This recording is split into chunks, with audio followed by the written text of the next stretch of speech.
train yards, thinking about graveyards. I wonder, Lord, what would they ever write on mine? Another soul laid to rest on a cold Montana morning, just trying to make it north of 49. So we're up at this first spot here. I don't know if you guys will recognize it. We had a trap just over in the gap in the fence there. We had one in the culvert down under here, and we also have a trap that I don't know what's in. I haven't checked that one yet, but the wires look to be hanging just how I set them before. So, but our issue here is I pulled the beavers out of them already. There was just a chunk of hide left in this one. Actually, you can see some beaver hair. And then this one here also. So both of these traps had beavers in them. And there shouldn't have been any beavers left in here because we already took 2 out. So I'm going to reset these because there might be more. And yeah, hopefully I can get back before the bear finds them. But he's got a pretty good trail coming in here. We got the trap in the culvert reset, as well as the trap over on that side. We did pull the trap that was hanging on the fence there. It was set off, nothing caught in it, so figured it's just easier. Don't have to throw the waders on every time I come here. But kind of sucks. We were away for a couple days there, and I got a call the very first day I was away that there was a beaver caught in a trap. So I was hoping it'd be under the water and the beavers wouldn't get to it, the bears wouldn't get to it. So we did come up. There was a pile of poop there, and I seen a trail where they were crossing, just in here, right through there. And they're going up under the barbed wire fence. There's some hair on it, and luckily for me, I'm participating in a large carnivore genetic sampling project. So essentially, whichever university this is, I can't remember, they're trying to figure out where all the wolves, cougars, and bears in the southeast of the province are coming from, and so they're looking for genetic samples all over to try and find if there's a corridor or something like that where they can find they're actually moving through. So like I said, I got some scat here. I picked up this whole pile of poop. And I also got a bag of hair, and it's all sampled and labeled and everything. So there's quite a few of these studies getting put on throughout a few of the provinces. I know Saskatchewan and BC have a few, that sort of thing. So if you're interested in participating in them, talk to your local trapping associations or your provincial trapping associations. Sorry, I got a sneeze coming. Excuse me.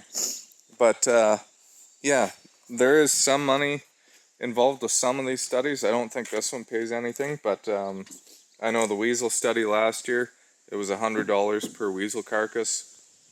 There's been coyote scat ones before. We had a fisher relocation project here a couple years ago. They were paying $500 American per fisher. There was mink programs. They were paying, I can't remember, a ton of money per mink, live mink. Yeah, and even there's a bunch of wolf ones actually in the province here too. So check your local trapping associations. Fair chance they might have a project coming on. It might be a chance for you to make money, and even if it isn't, you can just help some of the science projects out and help prove that trappers are a valuable resource on the landscape here, and we do contribute to a lot of conservation projects. So really good for us, regardless of whether there's any money involved or not. So we'll head off to the next spot. Okay, so we checked. We had 25 traps out here. I ended up losing 2 because I was just staking with these single pins, and you can see trap can come off and on and off there, so that's no good. I do have some spare pins now because some of those traps went missing. Had the lawnmower hit one. I don't know why they're running them all over. They ran over all the flags and everything too, but yeah, so the lawnmower wrecked one. and it's got pins from that. And yeah, coyote dug one up. So obviously there was a gopher in that one too, and they took off with it. So in Alberta here, we call these gophers for some reason. We call gophers or pocket gophers moles. I don't understand it, but that's the way things are. These are actually Richardson's ground squirrel. Yeah. So usually I trap them with a number 1 or 1.5 foot hold at their hole, but really low percentage kills doing that sort of thing. So I would prefer if all the gophers are dead on arrival. That's why I was hoping these would be better.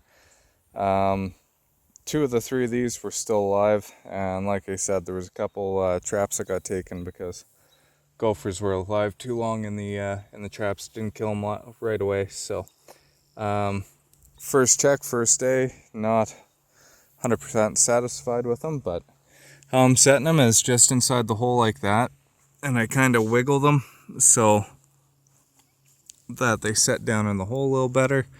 You can see the trigger is this little guy back in there, that V-shaped thing. So that's what actually is the trigger for these. I'm going to pull this little tag off. So you want it bedded solid in there, so pull it back tight against that pin. And I'm going to take the second pin and just cross stake it. That way there's no way that thing can hop up or move around. So that's in there solid. Hopefully that'll catch another one. Another way you can do this is use number 110 conibear over the hole, or body grip, sorry, over the hole. It works fairly well, but they kind of get smart to it. Pretty expensive and not as quick to set up either. So try this for another day, see how I like it, and kind of decide moving forward whether I keep using these or switch back to footholds, or got lots of 110s I can use. So, but we did end up with 3 today. That's not too bad. Like I said, probably had 6 or 7, but lost a few. Coyote stole 1, so it is what it is.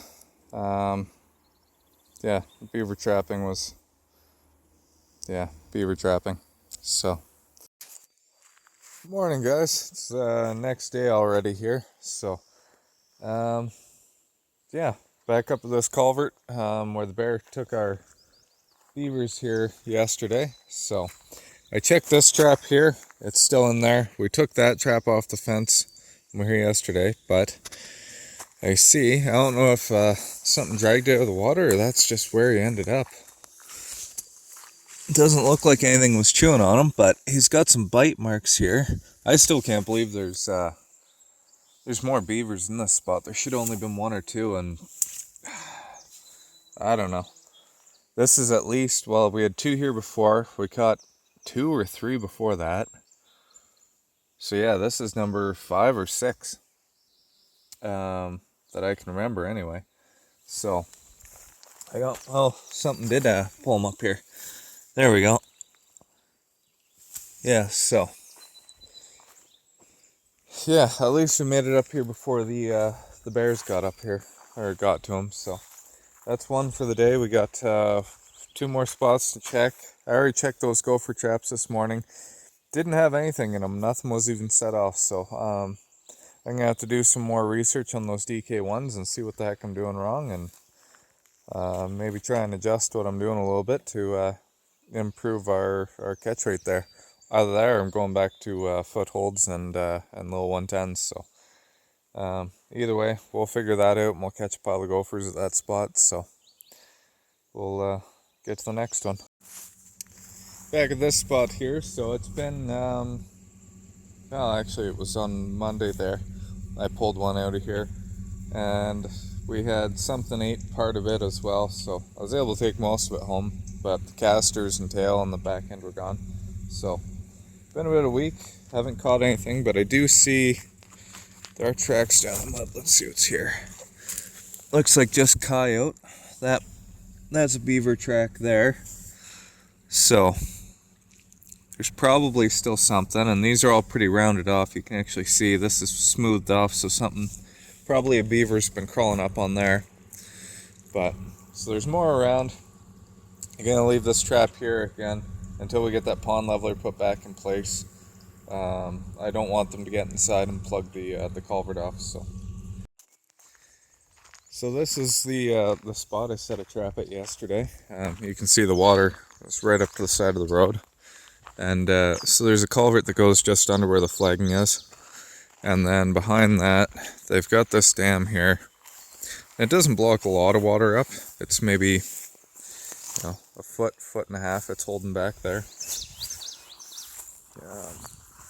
Yeah, so we try and keep that dam out of the ditch. This side isn't so bad. It's low enough that it's not really bothering the road at all. Or I can't say at all, but it doesn't bother it much unless it gets really high. Really nice clean water. It comes out of a lake that's a couple of miles up this direction here. But this is the side that causes us the issues. They plug inside the culvert. And we had a grate here again. I don't know what happened to it. Some of the locals like to steal them and use them on their private culverts on their own property. And then who knows what happens to the rest of them. But I do see feet here. So this is one of those spots where I just brought a drill bit, about a ½ inch. I drill the hole in there, and that way I can get my cable through the culvert. Makes it a lot easier for tying off. So, and I can see there's a dam built on top of my cable. So there's definitely a second beaver here. But let's see what we got. Nice little one.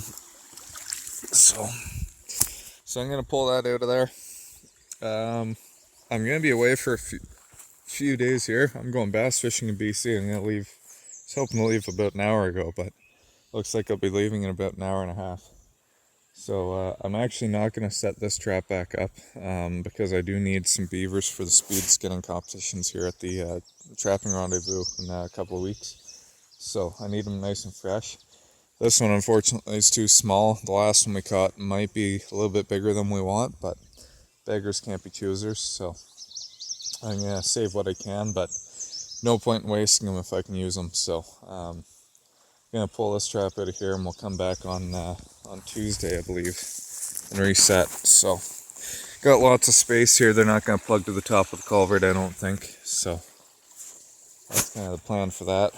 We got one more spot to check here, and like I said, I'm headed to BC for some fishing, so should be fun.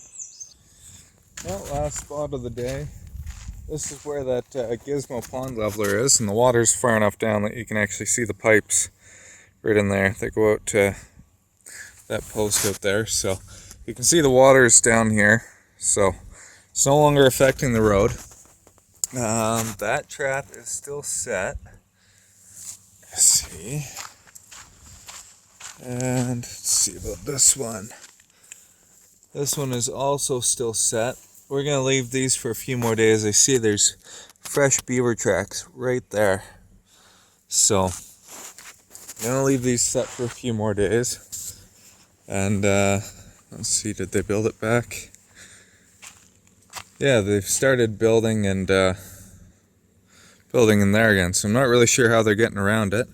There's a tadpole, I don't know if you can see, right there in the water. A good sized one, but, yeah, not sure how they're getting around, or maybe they're coming from downstream and plugging that way. But maybe we'll look at putting a body grip in that hole when we get back from BC. So either that, or it's deep enough here we could probably put a foothold in actually right there and go down that way. So we will we'll figure that out when we get back, what we're gonna do to try and catch this beaver here. But we got a couple of places to work with when we get back, and yeah, hopefully it's gonna be a good trip. So if you're enjoying the content, be sure to follow, like, subscribe, all that stuff, and I'll try and keep you in the loop. Thanks, guys.